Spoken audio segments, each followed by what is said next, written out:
Subhadra ma'am, and Sunny or Sabyasachi. Many would know him. Thank you for this opportunity. And what's happened? Why isn't it coming up? Yeah. So I'll try to keep this very simple.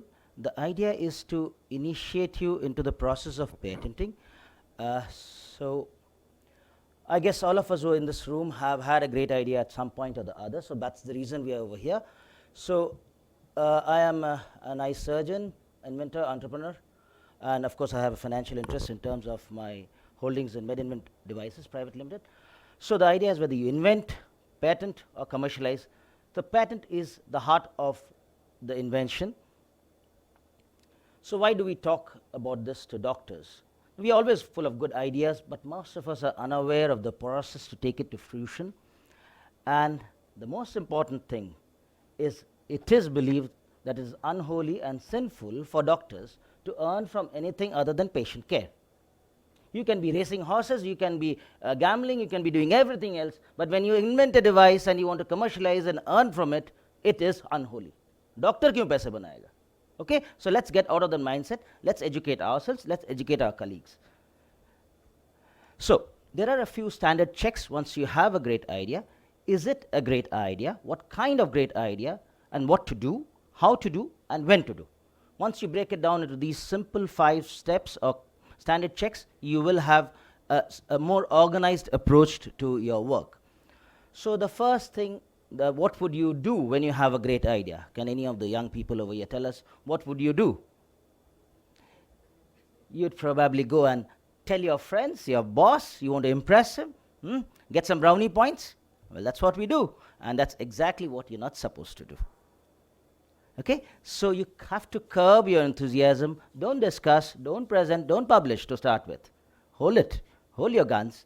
It's confidential, it's top secret.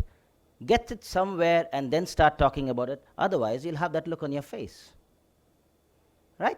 So, more importantly, you published it. You thought you'd get a good peer and review journal, and well, you got publication, fine. You got its index journal, and you got citations and everything. But then it's not patentable because it comes into the domain of prior art. It's already been visible to the world, so it's always there. So when you go to file your patent, if this thing is predated, then you really don't have a claim to it, irrespective of whether you have published or somebody else has published.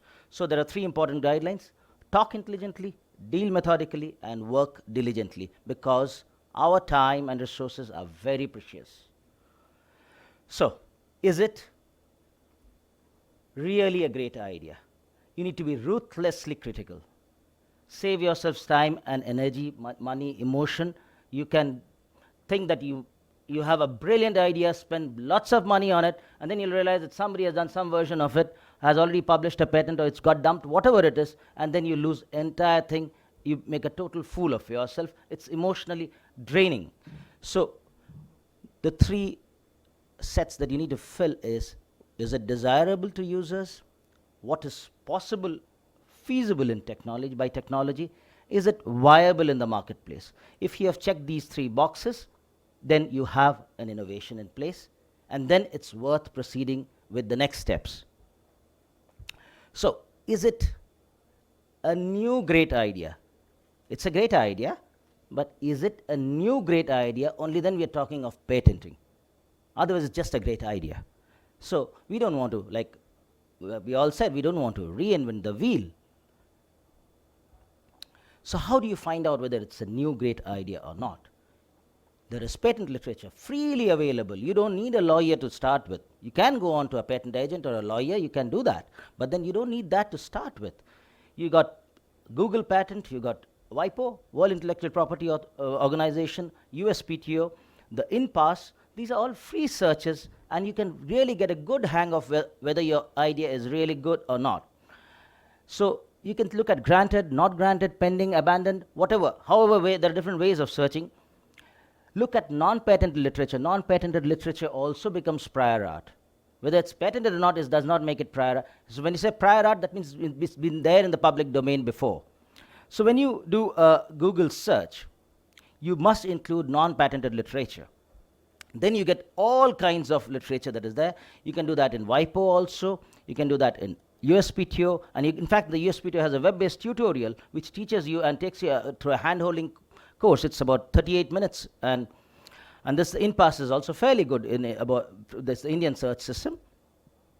Now you have a great idea, but is it technically feasible? If you have a great idea and you want it to be meaningful, it has to be commercialized.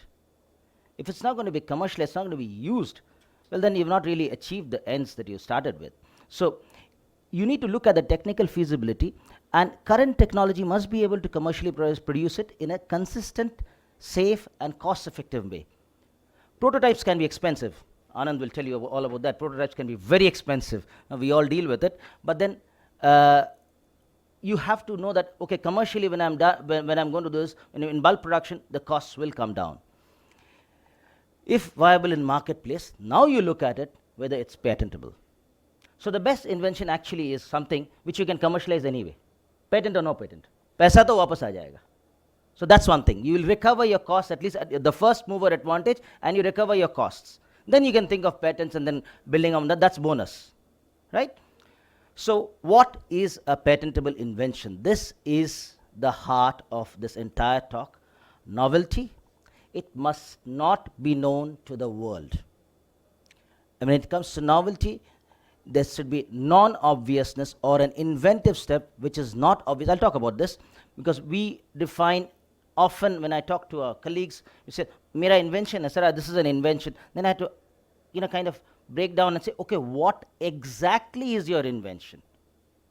What is it new that you do? Then we start fumbling and we really don't get a handle on what we want to do. So when you are filing a patent, you must be very clear when you're talking to your patent attorney or whatever you're doing. In fact, actually, I did most of it myself, so I have a very good idea. I had to go through a lot of trouble, but, well, so you must know, because otherwise your claims will straight away be rejected and you've wasted a lot of money. So there has to be an inventive step which is not obvious to a person skilled in the art. So you invent something, and if it was very obvious to me, it's still not an invention. It may be new, but it was very obvious, it's not an invention. Okay? So utility, it should be of industrial applicability and enablement. Others should be able to make it. You just can't have something as a figment of imagination and this thing.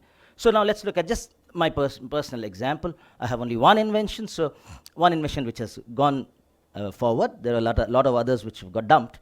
So let's say if you want to differentiate between the Malugin ring and the B-hex, what's the inventive step, the novelty? The novelty is that the device is in single plane. That's one part. And the fact that the pupil margin now straddles the notches. In the Malugin ring, the device straddles the pupil margin. Here, my notch is like this, and the pupil margin goes like this. That is the inventive step. So you will have to break it down to that objective point, and then you get an invention. So, like I said, what kind of great idea? So what is patentable? This is pretty interesting. So existing structure is not an invention. A process technique is not an invention in India. In US it is. A new application of an existing device is again not an invention. So publish, get your brownie points, get your citations, you're done with it. New device design with utility. Variation without novelty and inventive step. Publish videos, do whatever you want to do. Not patentable. De novo with novelty and inventive step. That's important. Or a variation with novelty and inventive step. Now consider patenting. So if you have come down all this way, you've excluded everything, now it's worth patenting. So when, let's say you had a good idea, you don't want to spend time, effort, and money. That's quite possible. You can say, okay, I got a good idea, I just want to palm it off. I don't want to earn, but let's just get a bit of credit out of this, that's fine. So you don't want financial gains. That's good. Or you want financial gains. Be very clear about that. Can't be halfway, So if you don't want financial gains, publish as early as possible, get credit, done with it. You want financial gains, then you'll have to keep that idea to yourself and nurture it and take it to a marketable position, a tradable area where somebody is going to pick that bait and spend on it and then give you revenue or you earn revenue. So you discuss with industry. Now at least you must sign a non-disclosure agreement. I just got a call from one of our colleagues. The first thing I told him, Don't speak to me. You first file a non-disclosure agreement, not with me, but whoever you discuss, because I'll be telling you only broad guidelines. I don't want to know about your invention. So the problem is you may get a raw deal or no credit, because the industry has different ways of going about patent and then conning you into it. So it may be stolen completely. That's the risk you run. Well, that's your choice because you didn't patent. Now, if you want to bring it to fruition and succeed, irrespective of financial gains, you have a limited will to spend time, effort, and money, secure the idea, file a patent. You just can file a provisional patent or with complete specifications. You have your claims in place. So now you have what we call a currency or an instrument to trade.